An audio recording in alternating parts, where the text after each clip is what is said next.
Welcome everyone. Last class से ही continue करेंगे। ठीक है। लास्ट क्लास में अपन किए थे हिंदी भाषा के विकास क्रम के बारे में। ठीक। आज वहीं से कंटिन्यू करेंगे। हिंदी भाषा का विकास क्रम और उसकी प्रमुख बोलियां। ठीक। हिंदी भाषा का विकास क्रम एवं उसकी प्रमुख बोलियां। यहाँ से आगे बढ़ते हैं। कुछ फैक्ट से देख लेते हैं। ठीक। पहला फैक्ट क्या बोल रहा है? विश्व स्तर पर विश्व स्तर पर हिंदी विश्व स्तर पर हिंदी तीसरी सबसे अधिक बोले जाने वाली भाषा है। विश्व स्तर पर हिंदी तीसरी सबसे अधिक बोले जाने वाली भाषा है। पहला कौन सा है? मंदारिन। ये कहाँ की है? चाइना की। ठीक है, चाइना की है। ठीक है। दूसरा है अंग्रेजी। ठीक है। मंदारिन और चाइना की है। ठीक है, तो इसको याद रखना। इसके बाद आएंगे सेकंड फैक्ट में। हिंदी यहाँ पे तीसरा। सेकंड फैक्ट है आधुनिक हिंदी का विकास किससे हुआ है? खड़ी बोली से हुआ है। किससे हुआ है? आधुनिक हिंदी का विकास खड़ी बोली से हुआ है। ये क्वेश्चन बनता है यहाँ से। आधुनिक हिंदी का विकास किससे हुआ है? ठीक है, दो चार ऑप्शन देके पूछ लेगा तो इसको याद रखना। आधुनिक हिंदी का विकास हुआ है खड़ी बोली से। ठीक। अब आगे चलते। विकास क्रम की दृष्टि से कितने कालखंडों में विभाजित किया गया है? तीन। विकास क्रम की दृष्टि से इसे तीन कालखंडों में विभाजित किया गया है। क्या क्या है? भारतीय आर्य भाषाओं को तीन कालों में विभाजित किया गया है। भारतीय आर्य भाषाओं को तीन कालों में विभाजित किया गया है। कौन कौन से हैं? पहला है प्राचीन भारतीय आर्य भाषा। पहला क्या है? प्राचीन भारतीय आर्य भाषा। प्राचीन भारतीय आर्य भाषा कहाँ से कहाँ तक है? 1500 ईसा पूर्व से 500 ईसा पूर्व तक। ठीक है, 1500 ईसा पूर्व से 500 ईसा पूर्व तक। दूसरा है मध्यकालीन भारतीय आर्य भाषा। मध्यकालीन भारतीय आर्य भाषा कहाँ से है? 500 ईसा पूर्व से 1000 ईस्वी तक। ठीक है, 500 ईसा पूर्व से 1000 ईस्वी तक। ये याद रखना, यहाँ से ऐसे आया है। पहले 1500 ईसा पूर्व था। ठीक है, फिर 500 आया, फिर वहां से फिर ये 1000 आया है। ये ईस्वी चालू हो गया इधर। ठीक है, तो इसको याद रखना कि ईसा पूर्व से आया होगा तो 1500 से आया होगा तो फिर जीरो भी हुआ होगा। ठीक है, जीरो के बाद आया होगा, फिर एक से चालू होगा, तो वैसे वैसे वो 500 फिर 1000 चालू। तो उसको ध्यान रखना। ठीक है, ईसा पूर्व और ईस्वी वाला कॉन्सेप्ट सबको पता होगा। ठीक है, नहीं पता तो एक आध वीडियो बना लेंगे या कहीं और से देख लेना। ठीक। नेक्स्ट, मध्यकालीन आर्य भाषा। मध्यकालीन भारतीय आर्य भाषा क्या है? 500 से 1000 ईस्वी। ये ईसा पूर्व है और ये ईस्वी है। तीसरा कौन सा है? आधुनिक भारतीय आर्य भाषा। आधुनिक भारतीय आर्य भाषा 1000 ईस्वी से लेके अब तक मतलब 2023 तक। ठीक, 2023 तक।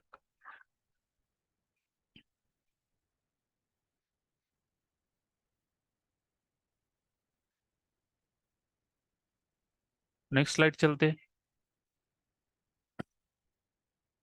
पहला है प्राचीन भारतीय आर्य भाषा। प्राचीन भारतीय आर्य भाषा का कहाँ से कहाँ तक था? 1500 से 500 तक था। कौन कौन से हैं प्राचीन भारतीय आर्य भाषा?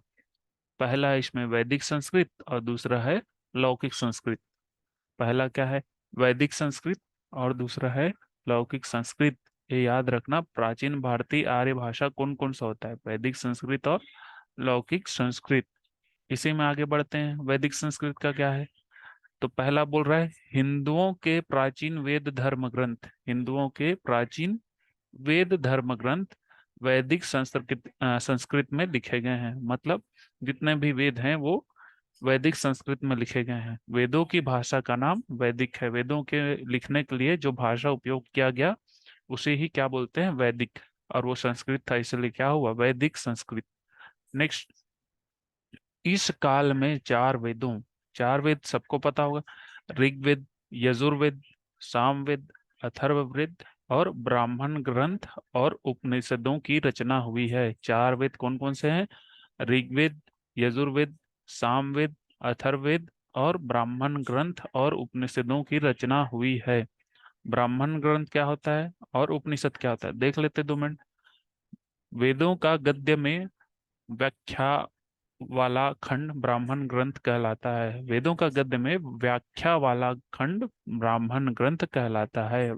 वेदों को पद्य और गद्य के हिसाब से फिर बांटा गया है। ठीक है, वेदों का अलग से वर्गीकरण है। ठीक है, तो उस पे अलग से कभी थोड़ा सा गहराई में अध्ययन करेंगे तो जरूर उस टॉपिक पे जाएंगे अलग से। अभी खाली इतना देख लो, वेदों का गद्य में व्याख्या वाला खंड ब्राह्मण ग्रंथ कहलाता है, क्योंकि यहाँ पे वर्ड आया है। उपनिषद क्या होता है? उपनिषद हिंदू धर्म के महत्वपूर्ण श्रुति धर्म ग्रंथ हैं। ये उपनिषद क्या है? उपनिषद हिंदू धर्म ग्रंथ के महत्वपूर्ण श्रुति धर्म ग्रंथ है। श्रुति मतलब कहानी टाइप का समझ लो, किसी ने बोला और किसी ने सुना। ये वैदिक वाड्मय के अभिन्न भाग हैं। उपनिषद हिंदू धर्म के महत्वपूर्ण श्रुति धर्म ग्रंथ हैं। ये वैदिक वाड्मय के अभिन्न भाग हैं। ये संस्कृत में लिखे गए हैं। उपनिषद भी किस में लिखे गए हैं? संस्कृत में लिखे गए हैं। नेक्स्ट, नेक्स्ट आता है लौकिक संस्कृत। ठीक है, लौकिक संस्कृत अभी क्या पढ़े? वैदिक संस्कृत, वैदिक के बाद क्या है? लौकिक संस्कृत। दोनों क्या है? प्राचीन भारतीय आर्य भाषा है। प्राचीन भारतीय आर्य भाषा का ड्यूरेशन क्या था? 1500 से लेके 500, 1500 लेके 500 ईसा पूर्व था, का ईस्वी था, ईसा पूर्व था। ठीक, अब देखते हैं लौकिक संस्कृत। लौकिक संस्कृत में क्या है? इस काल में रामायण तथा महाभारत, इस काल में रामायण महाभारत सबको पता होगा।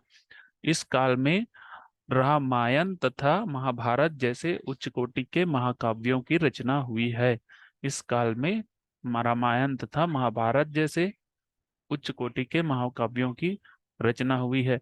अब वैदिक संस्कृत से लौकिक आया है, इसका मतलब इसे लोक भाषा में भी बोल सकते हो, क्योंकि वैदिक संस्कृत का संस्कृत थोड़ा डिफिकल्ट है और लौकिक संस्कृत जैसे रामायण और महाभारत का आप देखेंगे तो उतना मुश्किल नहीं रहता। इसीलिए आपके आसपास कभी भी कथा हो रहा है या कुछ हो रहा है, रामायण होता है, तो उसको लोग इजिली पढ़ लेते हैं। लेकिन वेद को हर, यानी कि सभी जगह नहीं गाया जाता है। जो वेदों का ज्ञाता होगा, जिसको वेद की जानकारी होगी, वही गाता है। रीजन क्या है? कि वेदों की भाषा है वो क्या है? वैदिक संस्कृत है। जबकि रामायण और महाभारत का क्या है? लौकिक संस्कृत है। तो रामायण और महाभारत जैसे उच्च कोटि के, रामायण और महाभारत क्या है? महाकाव्य। ठीक, रामायण तथा महाभारत जैसे उच्च कोटि के महाकाव्यों की रचना हुई है, इसमें लौकिक संस्कृत में। और क्या बोल रहा है? लौकिक संस्कृत में भाषा क्या थी? संगीतात्मक थी, संगीतात्मक थी। लौकिक संस्कृत में भाषा संगीतबद्ध थी। ठीक है, मतलब संगीत के रूप में पिरोया जा सकता था। ठीक, नेक्स्ट, लौकिक संस्कृत का संबंध लोक में प्रचलित शब्द और वाक्य विन्यास से है। लौकिक संस्कृत का संबंध लोक में प्रचलित शब्द और वाक्य विन्यास से है। संस्कृत के ही जो शब्द लोगों के बीच में प्रचलित हो गए उसे ही क्या बोला गया है? लौकिक संस्कृत। लौकिक संस्कृत हो गया। ये कुछ एग्जाम्पल हैं, देख लो। ठीक है, याद रखने के लिए ठीक रहे। वैदिक संस्कृत क्या है? ऋग्वेद, यजुर्वेद, सामवेद, अथर्ववेद, वेदों की जो भाषा है वह कैसी थी? वैदिक संस्कृत से लिया थे। ठीक, नेक्स्ट है लौकिक संस्कृत। महाभारत और रामायण की रचना किसमें हुई? लौकिक संस्कृत में हुई। लौकिक संस्कृत क्या है? लोक यानी कि लोगों के बीच में जो भाषा प्रचलित थी, जो शब्द प्रचलित थे, उन्हीं शब्दों के आधार पर लौकिक संस्कृत भाषा का निर्माण हुआ और उसी से फिर महाभारत जैसे और रामायण जैसे महाकाव्यों की रचना हुई। इसका टाइम पीरियड याद रखना, 1500 से 500 ईसा पूर्व। नेक्स्ट नेक्स्ट है मध्यकालीन मध्यकालीन भारतीय आर्य भाषा। मध्यकालीन भारतीय आर्य भाषा, इसका क्या है? 500, 1500 से 500, ये है तो इसका 500 से ही चालू होगा। 500 ईसा पूर्व से 1000 ईस्वी तक का ये है। ठीक, मध्यकालीन भारतीय आर्य भाषा। मध्यकालीन भारतीय आर्य भाषा क्या क्या होते हैं देख लो। 500 से 1000 तक ये कैसे डिवाइड हुए हैं उसको देखते हैं। ये याद रखना, यहाँ से ऐसे आएगा, फिर ये ऐसे गया, सीक्वेंस इसका पूछता है। पहले पाली आएगा, प्राकृत आएगा, अपभ्रंश आएगा, फिर अवहट आएगा। पाली, अवहट, प्राकृत, अपभ्रंश ऐसे मत करना। पाली आएगा, फिर प्राकृत आएगा, फिर अपभ्रंश आएगा, फिर अवहट आएगा। पाली भाषा क्या होती है? 500 ईसा पूर्व से 1 ईस्वी तक। क्या बोल रहा है पाली भाषा के बारे में? बौद्ध ग्रंथों की रचना हुई है इस काल में। बौद्ध ग्रंथों की रचना हुई है। ठीक, बौद्ध ग्रंथ जो बुद्ध से, भगवान बुद्ध से रिलेटेड है। ठीक, बुद्ध धर्म से रिलेटेड है, ऐसे भी बोल सकते हो। नेक्स्ट है, भगवान बुद्ध पाली में उपदेश देते हैं। ये मोस्ट इंपॉर्टेंट क्वेश्चन है। ये बहुतों बार पूछा गया और आगे भी पूछा जाते रहेगा ये।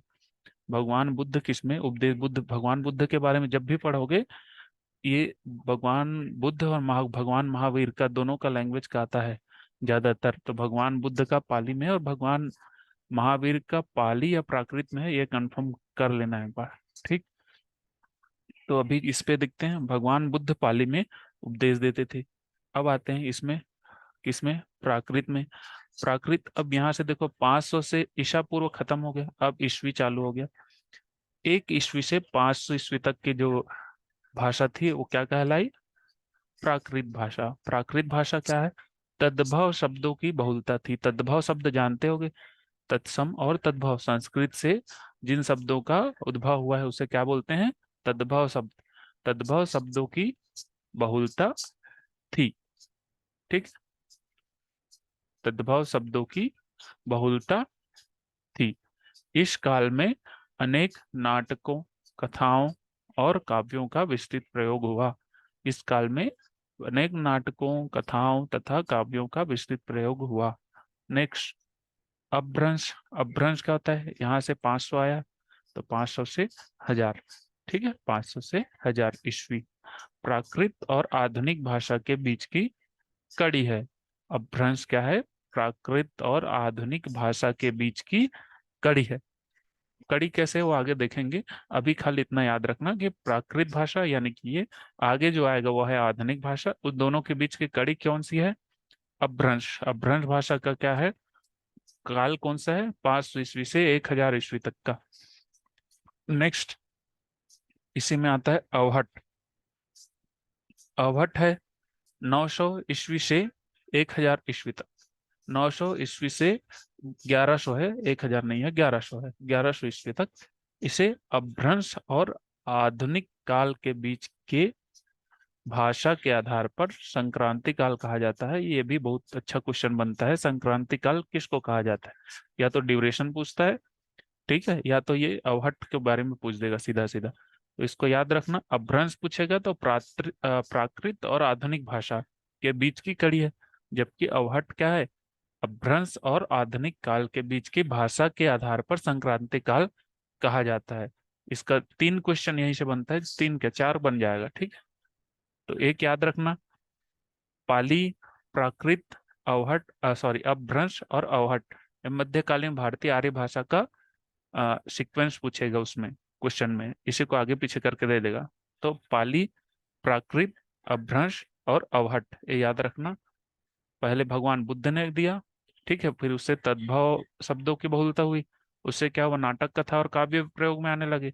नाटक, कथा, काव्य के बाद सीधा आ गया अपना अपभ्रंश। भाषा का अपभ्रंश मतलब बिगड़ जाना, भाषा और टूट फूट के एक भाषा अपने मूल स्वरूप से टूट कर एक नया शब्दों का जो प्रचलन चालू हुआ उसे क्या बोलते हैं? अपभ्रंश बोलते हैं। अपभ्रंश के बाद इसी में आ जाएगा प्राकृत और आधुनिक भाषा के बीच की कड़ी है।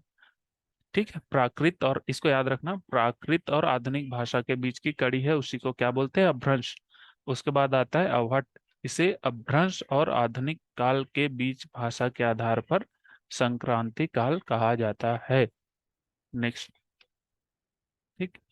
आखिरी है, दो पढ़ लिए, प्राचीन भारतीय आर्य भाषा, फिर दूसरा क्या था? मध्यकालीन आर्य भाषा, और तीसरा है आधुनिक आर्य भाषा। ठीक है, आधुनिक भारतीय आर्य भाषा। तो पहला वाले का कितना था? 1500 ईसा पूर्व से 500 ईसा पूर्व तक। दूसरा जो मध्यकालीन था वो कहाँ तक था? 500 से लेके 1000 तक था। ईसा पूर्व से लेके ईस्वी तक था, है ना? और यहाँ पे आ जाएगा 1000 ईस्वी से अब तक। ठीक है। तो आधुनिक आर्य भाषा क्या होता है? आधुनिक आर्य भाषा का विकास अपभ्रंश से हुआ है। किससे हुआ है? अपभ्रंश से हुआ है। ठीक है, आधुनिक आर्य भाषा का विकास किससे हुआ है? अपभ्रंश से हुआ है। Doctor George A Gierson. ठीक है, ये नाम याद रखना। इसके और बहुत सारे क्वेश्चन इसी से आते हैं, क्योंकि भाषाओं के संबंध में सबसे विश्वसनीय और प्रचलित वर्गीकरण इन्होंने ही दिया था, डॉक्टर जॉर्ज ए गियर्सन ने। ठीक है, डॉक्टर जॉर्ज ए गियर्सन ने 1920 में अपना पहला वर्गीकरण प्रस्तुत किया था। डॉक्टर जॉर्ज ए गियर्सन ने 1920 में अपना पहला वर्गीकरण प्रस्तुत किया था। कौन सा वर्गीकरण था वो? आधुनिक भारतीय आर्य भाषा के संबंध में। आधुनिक भारतीय आर्य भाषा के संबंध में क्या था? 1000 ईस्वी से लेके अभी तक का 2023 तक का। ठीक है, तो इसको याद रखना। आधुनिक भारतीय आर्य भाषा के संबंध में पहला वर्गीकरण डॉक्टर जॉर्ज ए गियर्सन ने प्रस्तुत किया था। टेन्योरिटी थी 1000 ईस्वी से लेकर 2023 तक, अभी तक। ठीक है, इसमें अब अपभ्रंश तो हो गया, अपभ्रंश भाषा से ही हिंदी का विकास हुआ। तो अभी अपभ्रंश भाषा यानी कि आज जो प्रचलित भाषा है वो किससे विकसित हुई है? ये बेसिक इसका कॉन्सेप्ट है। तो अपभ्रंश भाषा यहाँ पे लिखा है, और ये साइड है, राइट साइड में क्या लिखा है? आधुनिक भारतीय आर्य भाषाएं। इसी में चलते हैं। पहला है सौर श्रेणी। पहला क्या है? सौर श्रेणी भाषा, सौर श्रेणी अपभ्रंश। इसका एक पुराना वीडियो मैंने डाला था, उसमें सौर श्रेणी का कैसे विकास हुआ, क्या हुआ। ठीक है, तो सूरसेन मध्य देश वाला के मध्य देश क्षेत्र में इसका उपयोग होता था, इसलिए इसको क्या बोलते थे? सौर श्रेणी बोलते थे। ठीक है,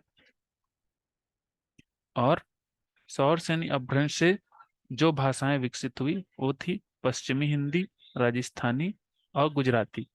सौर सैनी अपभ्रंश से जो भाषाएं विकसित हुई वह थी पश्चिमी हिंदी, राजस्थानी और गुजराती। ठीक है, इसको मध्य देश की भाषा भी बोलते थे, लेकिन वो उसका मध्य प्रदेश से कोई संबंध नहीं है। ठीक है, तो उसको याद रखेंगे। सौर सैनी अपभ्रंश से विकसित भाषाएं पश्चिमी हिंदी, राजस्थानी और गुजराती। ठीक है, नेक्स्ट है ब्राचड़ या पैसाची है। ब्राचड़ पैसाची के लिए आधुनिक भारतीय भाषाएं कौन सी है? सिंधी, सिंधी और पंजाबी। ठीक है, दोनों आसपास है, सिंध प्रदेश और पंजाब। तो उसके आसपास जो अपभ्रंश भाषा प्रचलित थी वो कौन सी थी? ब्राचड़ और पैशाची। ठीक। नेक्स्ट है महाराष्ट्रियन। महाराष्ट्रियन है तो महाराष्ट्र में तो एक ही चलता है, मराठी। ठीक। फिर नेक्स्ट है मागधी। मागधी में कौन कौन सा आएगा? बिहारी, ओडिया, बंगला, असमिया। ठीक है, ये बंगला यानी वो जो बंगाल में बोले जाते हैं वो। ठीक है, तो बिहारी, उड़िया, बंगला, असमिया, ये मिलती जुलती है। ठीक, तो ये सब क्या है? मागधी। मागधी अपभ्रंश से विकसित हुए हैं। ठीक है, नेक्स्ट है अर्धमागधी। अर्धमागधी, इसमें क्या है? पूर्वी हिंदी। ठीक है, पूर्वी हिंदी के संबंध में विस्तार से और अध्ययन करेंगे। ठीक है, अब इसके बाद आ जाएगा खस। खस अपभ्रंश से कौन सी हुई? पहाड़ी। ठीक, अब आते नेक्स्ट, हिंदी भाषा की मुख्य बोलियां। बोलियां कैसे है यहाँ याद रखना। अपभ्रंश भाषाएं से, जैसे सौर श्रेणी से पश्चिमी हिंदी आई, ठीक है, तो ये आधुनिक भारतीय भाषाएं हैं, बोलियां नहीं है। ठीक है, तो अब इससे पश्चिमी हिंदी से भी बोली चलता होगा, राजस्थानी का भी अलग बोली चलता होगा, मतलब राजस्थान प्रदेश में अलग बोली चलता होगा, प्रदेश में नहीं, जो जो बोलते होंगे वो अलग कुछ ना कुछ बोली रहता है हर भाषा का। ठीक है, गुजराती है, गुजरात में अलग बोली चलता है। ठीक है, थोड़ा थोड़ा फर्क रहता है, बाकी रहता है उसका वही भाषा से ही संबंधित रहते हैं। ठीक, अब नेक्स्ट करते हैं।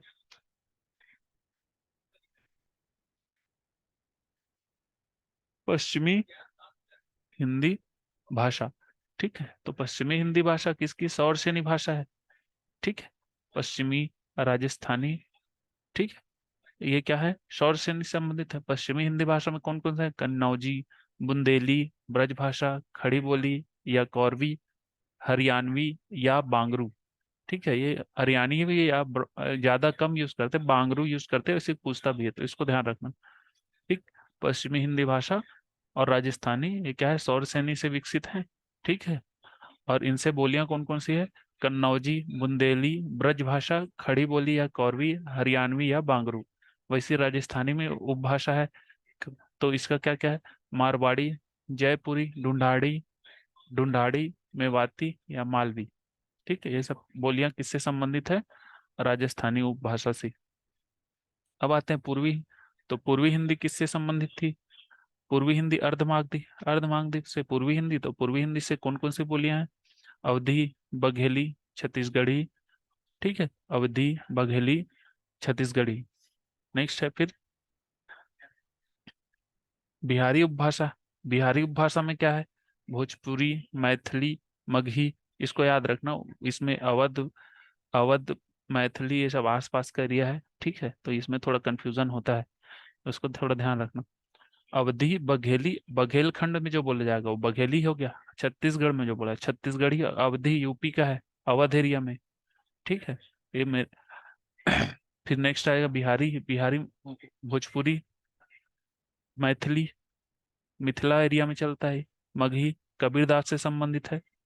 ठीक है, मगहर, मगहर में क्या हुआ था, कबीरदास जी का देवासन हुआ था, तो वही से संबंधित है मगही। ऐसे याद रख लेना, मगही। मैथिली, अभी मैथिली ठाकुर का आप लोग भजन सुनते होगे। ठीक है, तो ये मिथिला, भोजपुरी। तो बिहारी उपभाषा कौन कौन सी हुई, भोजपुरी, मैथिली, मगही। उपभाषा कह लो या बोलियां बोल लो, ठीक है, तो दोनों एक ही है। पूर्वी हिंदी उपभाषा, अवधी, बघेली, छत्तीसगढ़ी। नेक्स्ट है पहाड़ी उपभाषा, गढ़वाली, कुमाऊनी, उत्तराखंड वगैरह एरिया में बोला जाता है। ठीक है, तो पहाड़ी उपभाषा कौन सी है, गढ़वाली और कुमाऊनी। इस पे और विस्तार में इस बोलियों में लाएंगे। ठीक है, एक डिटेल एक वीडियो और बनाएंगे इसमें, तो आने वाले टाइम पे उस पे उसका अध्ययन करेंगे। ठीक है।